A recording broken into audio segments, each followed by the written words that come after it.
Good morning friend. आज हमारे साथ एक नए एपिसोड में डॉक्टर श्रीनिवासन जी हैं और आज हम एक अच्छे टॉपिक पे चर्चा करेंगे जो सबका बहुत ही इंटरेस्टिंग सब्जेक्ट है। भगवान, सभ्यता और हम। तो कैसे हम कनेक्टेड हैं, भगवान कैसे आए, भगवान से क्या फायदा है और ये अलग अलग जगह पे कैसे आए, पूरी दुनिया में कैसे आए और इसकी वजह से क्या क्या तकलीफें भी हो रही हैं। तो डॉक्टर साहब, आपका हमारे प्रोग्राम में बहुत बहुत स्वागत है। Thank you for coming Thank you. Thank you. And I have started screen sharing with you. जी. So thank you once again, Jain Saab, and particularly for taking up different topics. तो आज का जो विषय जो है वो आदमी और इंसान या और ऊपर वाला का जो स्वामी बोलते हैं, भगवान बोलते हैं, परमात्मा बोलते हैं, उनका क्या रिलेशन है, क्या होता है, क्या सोच विचार है, वगैरह वगैरह, उसके बारे में थोड़ा हम देखेंगे। ये टॉपिक तो महासागर है, ये टॉपिक कभी खत्म नहीं होने वाला है। और ये महासागर का भी थोड़ा हम एक छोटा सा भाग लेके उसका टेस्ट करेंगे, फिर उसके हिसाब से अपना जिंदगी को आगे बढ़ाएंगे। ये जो देख रहे हैं आपको, ये एक्चुअली देखा जाएगा तो बोलेंगे ये क्या है? ये पत्थर है। एक दो चार पत्थर को एक एकदम ला करके बिठा दिया तो ये पत्थर है। मैं दूसरा बोलेगा नहीं है, वो मेरा भगवान है। हाँ, बोलेगा तुम नहीं, ये पत्थर है, तुम्हारा पत्थर है, तुम्हारा भगवान पर कोई ताल्लुक नहीं है। The other fellow will say no no, ये भगवान हर चीज के अंदर है। और जब हम वर्शिप करने के लिए बैठते हैं तो हम भगवान को इन्वोक करते हैं, भगवान को बुलाते हैं। और किसी भी चीज को हम वर्शिप करते हैं, भले ही वो पेड़ हो या पानी हो या नदी हो या सिर्फ आसमान हो या लाइटनिंग हो, बिजली हो, इन सबको हम वर्शिप करते हैं। और वर्शिप करते करते हम उस चीज को इन्वोक करते हैं, उसका प्रतिष्ठान करते हैं, जिसको हम प्राण प्रतिष्ठान बोलते हैं। ये पत्थर है, पत्थर तो पत्थर ही है, अगर उसको हम प्राण प्रतिष्ठा करेंगे तो भगवान बन जाता है। और कम से कम एक डेढ़ घंटे के लिए जब तक आपका प्रेयर चालू है, प्रार्थना चालू है, तब तक वो इन्वोकेशन किया हुआ है जो है उसको भगवान मान के हम उसके हिसाब से काम करते हैं और एक दूसरों से मिलजुल कर प्यार मोहब्बत से अच्छी तरह से जीवन जीते हैं। Next slide please.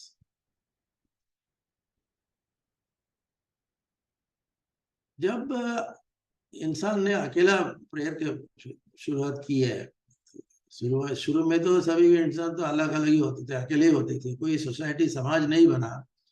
वो हर एक व्यक्ति के अंदर भगवान है करके वो धीरे धीरे लोगों को आइडिया आने लगा।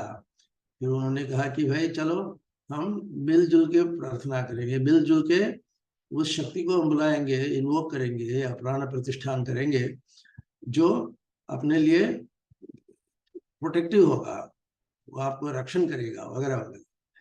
तो आपको ये इतना बड़ा जो पत्थर दिखता है, उसके नीचे लगभग 20-25 लोग हैं, खड़े हैं। तो उनको मन में आने लगा कि ये पत्थर जो है वो हमको रक्षण करता है, क्योंकि 20-25 लोग हैं, उनको एलिमेंट्स, लाइटनिंग, थंडर स्टॉर्म वगैरह, फ्यूरी, उससे संभालने के लिए जो चीज है उसको इन्वोकेशन करके एक स्ट्रक्चर जैसा बनाया है। 20-25 लोग जिसके नीचे खड़े रह के प्रार्थना कर सकते हैं, वो ऐसा हुआ कि वो मंदिर बना। जब लोग कलेक्टिवली आके प्रार्थना करने लगे, वो मंदिर बन गया समझो। और मंदिर के अंदर तो अपने आप प्रतिष्ठान किया हुआ भगवान है, और उसको हम उधर प्रोटेक्टेड एटमॉस्फेयर में हम उनको प्रार्थना करेंगे करके वो मंदिर का कॉन्सेप्ट धीरे धीरे आने लगा। Next slide please. ये अभी देख रहे हैं कि मॉडर्न सोफिस्टिकेटेड मंदिर।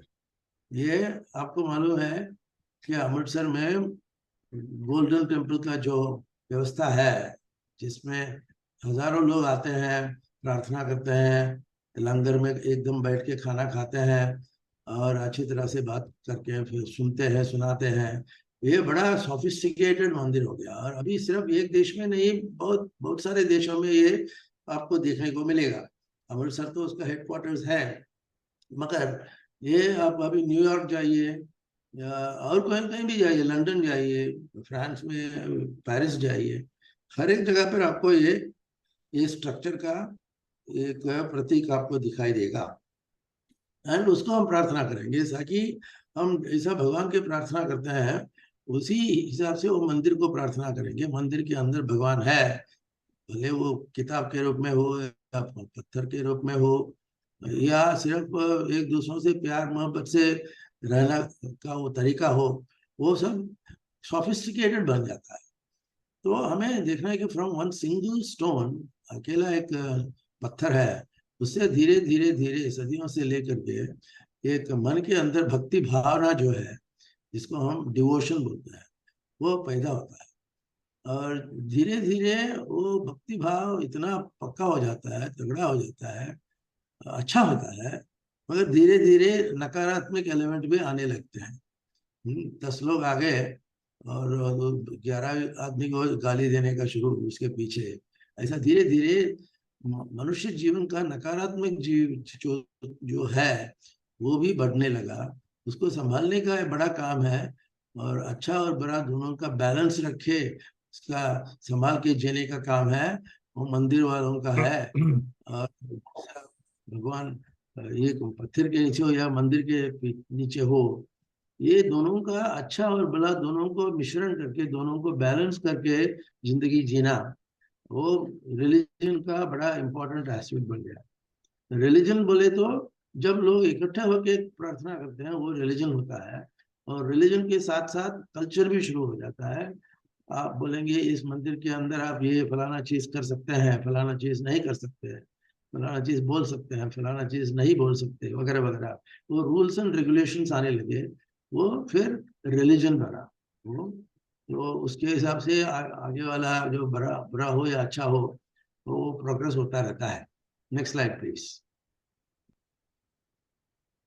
तो इसको हम कहते हैं कि मैन तो अकेला था, गॉड और मैन का one two one interaction, one on one या वन टू वन जो बोलते हैं, उसको इंटरेक्शन होता है। वो मैन टू गॉड का इंटरेक्शन होते हुए धीरे धीरे धीरे धीरे आपको एक लोगों का इंटरेक्टिव माइंडसेट बन गया, जिसको हम सिविलाइजेशन बोलते हैं। वो सिविलाइजेशन अपने आप आता है, भले वो 10 लोग हो या 15 लोग हो या 1000 लोग हो। वो सिविलाइजेशन के अंदर भगवान का वर्शिप करने का तरीका और वो मेथडोलॉजी पैदा हुआ, जिसको हम सिविलाइजेशन कहते हैं। और सिविलाइजेशन के अंदर आपको बहुत सारे कल्चरल एक्टिविटीज आएंगे, एजुकेशनल एक्टिविटीज आएंगे, साइंटिफिक इंटरेक्शन आएंगे। वो मिलजुल के रहने का, सोचने का तरीका बनता है, वो civilisation which may become bad at times. At times वो civilization का बुरा नतीजा भी होता है, जो हम देखेंगे। तो मैन गॉड एंड सिविलाइजेशन का जो इवोल्यूशन है, वो आपको देखने को मिलेगा। Next slide please.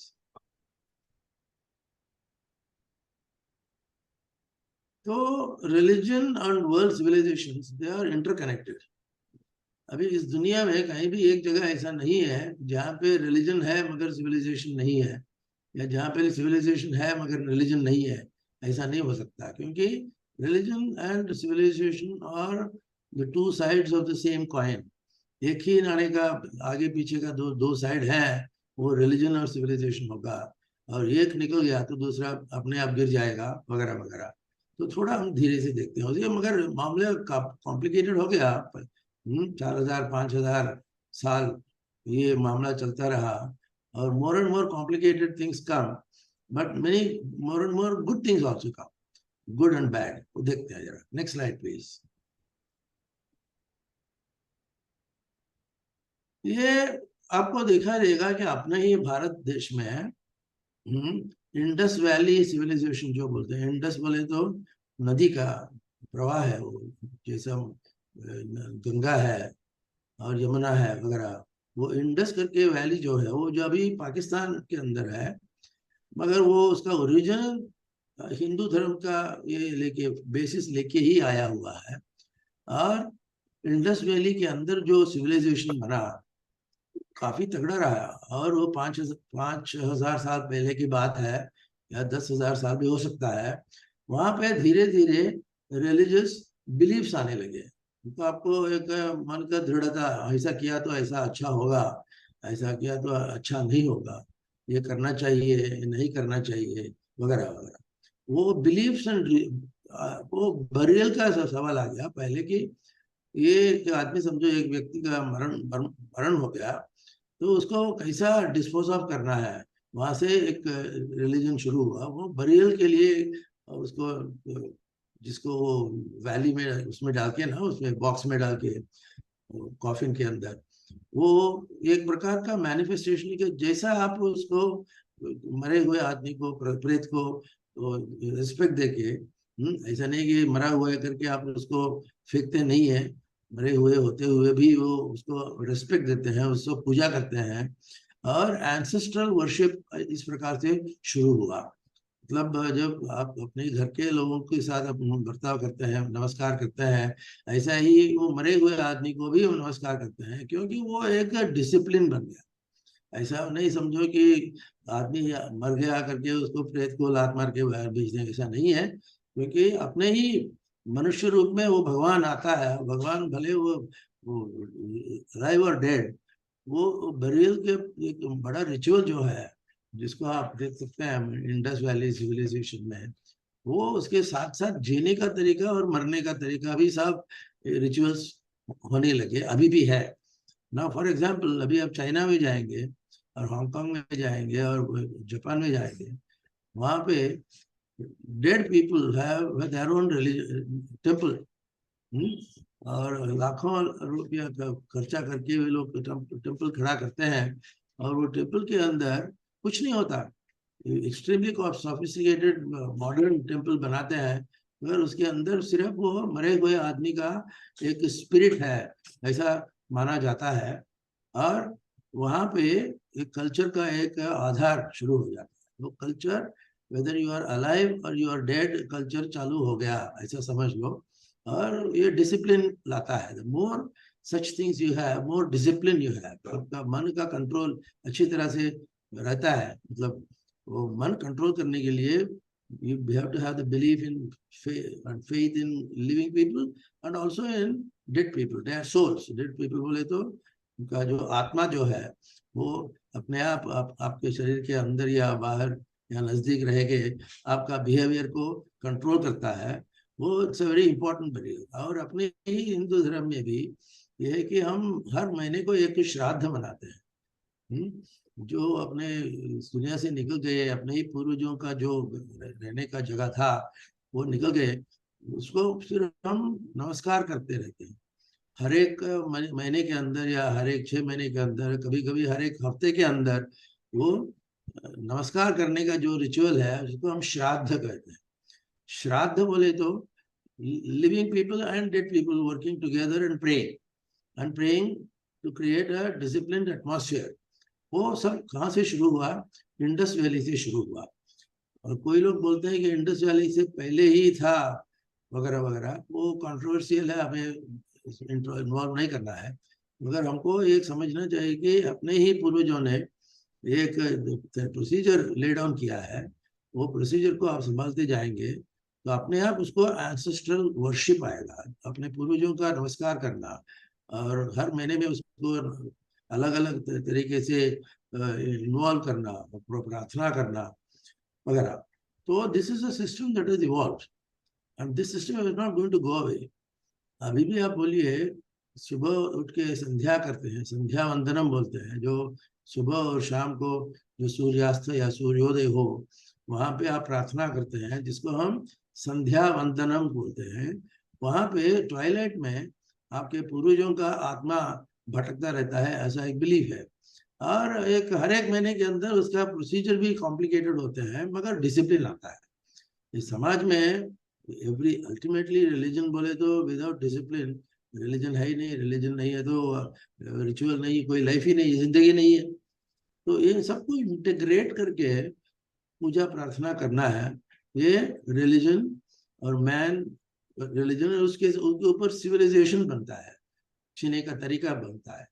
वो ऐसा एक सिस्टम कंसोलिडेट होता है जिसको हम संभाल लेंगे तो हम अच्छी तरह से प्यार मोहब्बत से रह सकते हैं, ऐसा मन के अंदर एक भावना है।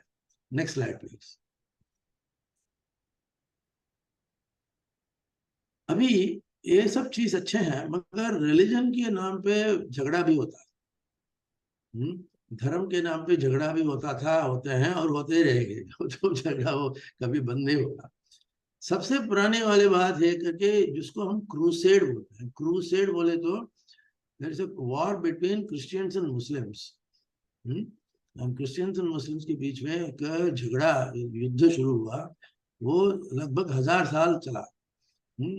Crusades were a series of religious wars between Christians and Muslims and started primarily to secure control of holy sites in the Middle East, considered sacred by both the groups. तो मुसलमान बोलते थे कि मेरा है और क्रिश्चियन बोलते हैं मेरा है। ऐसा करके झगड़ा शुरू हुआ। झगड़ा खत्म नहीं हुआ, अभी भी नहीं हुआ है। वो क्रूसेड के नाम से नहीं होता, मगर झगड़ा है।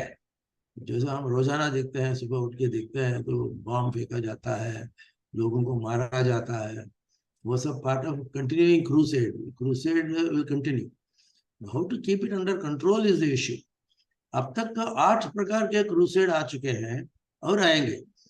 8 major crusade expeditions varying in size, strength and degree of success. These occurred between 1096 and 1291. ये लगभग 1000 साल पकड़ो। ये जो नेगेटिव चला और उसके ऊपर से शहर बने कि अनेक प्रकार के शहर और देश बने, मगर वो सब क्रूसेड का ही भाग है, ऐसा समझ लो। Next slide please. क्रूसेड का जमाने का एक प्रतीक आपको एक सैंपल दिखाई देगा। उस जमाने में तो कुछ एटम बॉम्ब वगैरह तो नहीं थे, मिसाइल वगैरह नहीं थे। लोग घोड़े के ऊपर बैठ के घोड़े सवारी करते हुए झगड़ा करते थे, युद्ध करते थे। बो एंड एरो और स्वर्ड और ये लेकर के उनका युद्ध चालू था। तो क्रूसेड का बेसिक इंटरप्रिटेशन यह है कि आप अपने ही हाथ से आपका धर्म का रक्षण करो। हाँ, और अपने हाथ से, वो मिसाइल विसाइल की जरूरत नहीं है। आपके हाथ से आप मन से लगा के झगड़ा करेंगे, युद्ध करेंगे, तब वो क्रूसेड बनता है। वह शब्द क्रूसेड जो है अभी भी माना जाता है, but that is an integral part of life. अभी ये भगवान ने सृष्टि में लोगों को बनाया, उसी भगवान ने सृष्टि में लोगों को झगड़ा भी बनाया। तो इट इज ऑल भगवान का क्रिएशन ही, ऐसा समझ लो। और ये लोग जो क्रूसेड करते थे भगवान के नाम लेकर ही करते थे। अभी भी फिलहाल वो हर हर महादेव वगैरह बोल के हम झगड़ा करते हैं। 1947 में जब प्रॉब्लम हुआ, इंडिया पाकिस्तान का पार्टीशन शुरू हुआ, और कभी पंजाब के लोग इधर से उधर, बंगाल के लोग उधर से इधर, ऐसे लोग आने लगे। और जब वो झगड़ा करते थे, वो हर हर महादेव बोल के, अल्लाह अकबर बोल के झगड़ा करते थे। आप जरा सा सोच के देखेंगे तो जरा हंसने वाली बात है। आप अच्छी तरह अच्छा काम करने के लिए, अच्छा विचार करने के लिए झगड़ा करते हैं, मगर वो उसमें वो नकारात्मक चीज अपने आप आ जाता है। और एक दूसरे को जब मारते हैं, अभी भी देखो problem is Israel and Hamas. ये प्रॉब्लम ऐसा ही है कि वो भगवान के नाम लेकर ही अब हर एक श्वास के अंदर भगवान का नाम लेते हैं, मगर करते हैं मारने का काम। Next slide please. ये मैप जो देख रहा है वो बहुत जरूरी है। ये मैप को ठीक तरह से समझना तो अपने को लोगों का साइकोलॉजी समझने जैसा है। उस जमाने में एक फर्टाइल क्रेसेंट करके एक भाग ऐसा था कि वो यूफ्रेटिस नदी और टाइग्रिस नदी, जो ये अपना अरेबिया के बाजू में है समझो, वो वहां पे यूफ्रेटिस नाम के एक नदी और टाइग्रिस नाम के एक नदी है। उन दोनों के बीच का जो जमीन था वो अपना गैंजेटिक डेल्टा बोलते हैं ना, गंगा यमुना जैसे, वो उसका आप कुछ भी इफेक्ट दो उधर अपने आप पैदा हो जाएगा। आपका कोई प्रयत्न करने की जरूरत नहीं है। Farming was very easy. वहां पे प्रॉस्पेरिटी आ गई तो प्रॉस्पेरिटी के साथ साथ मन में कुविचार भी आने लगे।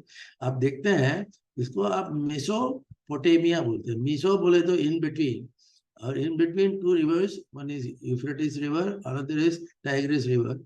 उन दोनों के बीच में जो लैंड है वेरी फर्टाइल, एक्सट्रीमली फर्टाइल, उधर आपको मेहनत करने की जरूरत नहीं पड़ती है। जो भी आप फेंकेंगे जमीन पे अपने आप उभर के आ जाएगा, बड़ा हो जाएगा, लोग अच्छी तरह से तगड़ा रहेंगे वगैरह। तो आपको मेसोपोटामिया में हर एक सिविलाइजेशन का ओरिजिन आपको देखने को मिलेगा। और वो मेसोपोटामिया का जो नदी आते हैं वो मेडिटरेनियन नदी सागर के अंदर चले जाते हैं। तो इसको मेडिटरेनियन मिडल ईस्ट बोलते हैं, मेडिटरेनियन, जहाँ पे इजिप्ट है, बेबीलोनिया है, एनाटोलिया है, असीरिया है, वो तो extremely fertile land, and this will remain fertile. तो this the trouble spot will remain. आप उधर तक मत जाओ, घर के अंदर ही आपको बैठे बैठे अच्छी तरह से खाने को मिलता है। वो कहाँ मिलेगा? मेडिटरेनियन में मिलेगा। और मेडिटरेनियन में भी अभी भी जो लोगों का एनहेंसमेंट है, आप देखेंगे all this countries, Italy, Greece, Portugal वगैरह, वो मेडिटरेनियन कंट्रीज बोले जाते हैं। वहाँ पे तो पूछो मत, इतना सारा प्रॉस्पेरिटी है। और वहां से शुरू हुआ इस्लाम और क्रिश्चियनिटी। इस्लाम और क्रिश्चियनिटी का शुरू होते हुए वो धीरे धीरे वो नदी के का पानी मेडिटेरेनियन समुद्र के अंदर जाएगा, और जाते जाते नदी का जो सिल्टिंग होता है, वहाँ पे जो अनाज वगैरह पैदा करते हैं, वो भी फ्लरिश होते गया। तो दिस प्लेस, दिस ट्रायंगल, जिसको हम फर्टाइल क्रेसेंट बोलते हैं, कि ट्रायंगल जैसा है, वो ट्रायंगल के अंदर आपको सिविलाइजेशन बहुत बढ़िया अच्छी तरह से बना और भी बन रहा है। So this this is Mediterranean countries का जो नेगेटिव आप समझेंगे, वो नेगेटिव तो होता ही नहीं है, ऐसा है। Next slide please. तो मेसोपोटामियन रीजन में चर्च वाले, मतलब भगवान के नाम पे पुजारी जो होते हैं, वो पुजारी लोगों ने कंट्रोल करना शुरू किया। हर एक देश में हर एक व्यक्ति के ऊपर उनका कंट्रोल इतना हो गया कि वो प्रीस्ट परफॉर्म रिचुअल्स। प्रीस्ट बोले तो वो कैसा अलग समझा जाएगा, वो कुछ अलग अलग चीजें करेंगे, तो उसका रिचुअल बोलते हैं। ये हाथ ऐसा मत करो, पैर वैसा मत करो, सर इधर बिठाओ, उधर बिठाओ, वगैरह वगैरह। They perform rituals, and these rituals they said will satisfy the gods. ईश्वर को तृप्त रखने के लिए ये सब करते हैं करके। And they had great power in Sumerian civilisation. Sumeria भी पार्ट ऑफ मेडिटेरेनियन ही आता है, मगर ये प्रिमिटिव था 3, 4, 5 हजार साल के पहले की बात। Next slide please. वहां पे कल्चर और रिलीजन का कॉन्फ्लिक्ट जो हुआ, वो लोगों को भ्रमित करते हुए, लोगों के मन में वो भ्रम पैदा करते हुए, वो प्रीस्ट लोगों ने ऐसा किया कि रिलीजन और कल्चर एक ही है। तो आपको अच्छा करना, बुरा करना, और रिलीजन का नाम लेके करो या कल्चर का नाम लेके करो, एक ही बात है। ऐसा गलत फहमी लोगों के मन के अंदर फैला के फिर उसका फायदा उठा के लोगों को मारना, ये प्रीस्टली पीपल, जो भगवान के पुजारी थे, उन्होंने बनाया। अभी भी प्रीस्टली लोग अपने धर्म में भी है, अपने देश में भी है, और आजू बाजू में पाकिस्तान बोलो या ये बांग्लादेश बोलो और रशिया बोलो, ये सब रिलीजन और कल्चर का इंटीग्रेशन करके नकारात्मक इंटीग्रेशन बनता है, वो है, और वो जाएगा नहीं। तो उसका हाउ टू मैनेज इस issue. Next slide please.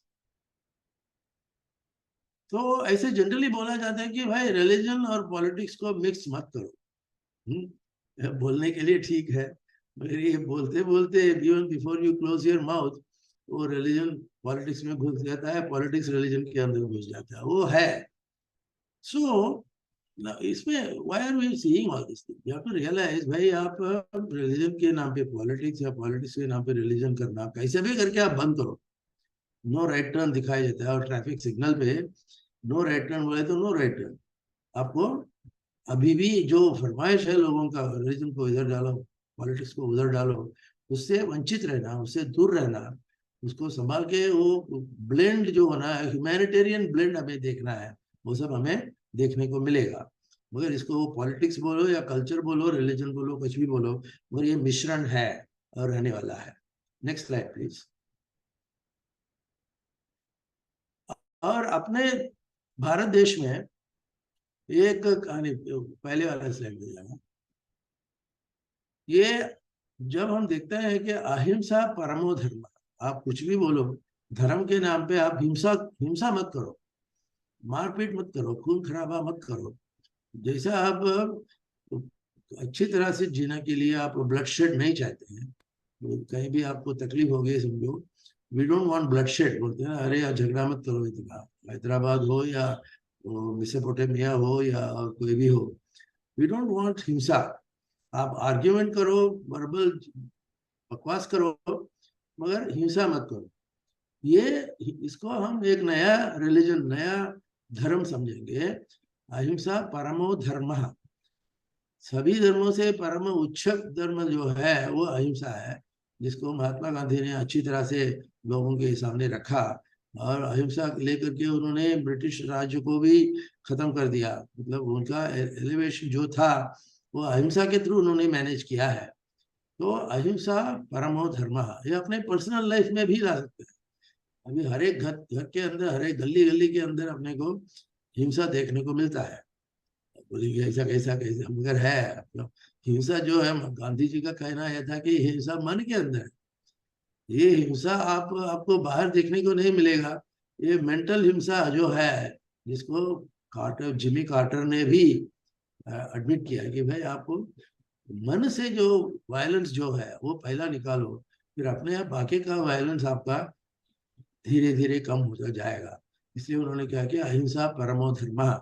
And whether it is Jimmy Carter, whether it is Mahatma Gandhi, or whether it is any other type of saint, this you have to keep in mind. ये जो बड़ा continuity जो है, और जिसको आप man और भगवान और सिविलाइजेशन को इतना इनसेपरेबल मिक्सचर बन गया, जिसको आपको दूर करने में तकलीफ होगी, मगर आपको प्रयत्न करना है। यही हम करेंगे when we try to understand man or God through civilization. So this is my general thinking, sir. I hope you so I could much. do some Yeah, justice. Thank you so much, doctor, for talking in such a profound way for a new subject. And we will Thank you. keep listening to you for more programs. Thank you so Yes, much. sir. Thank you. Yes, sir. Thank you. Thank you very much.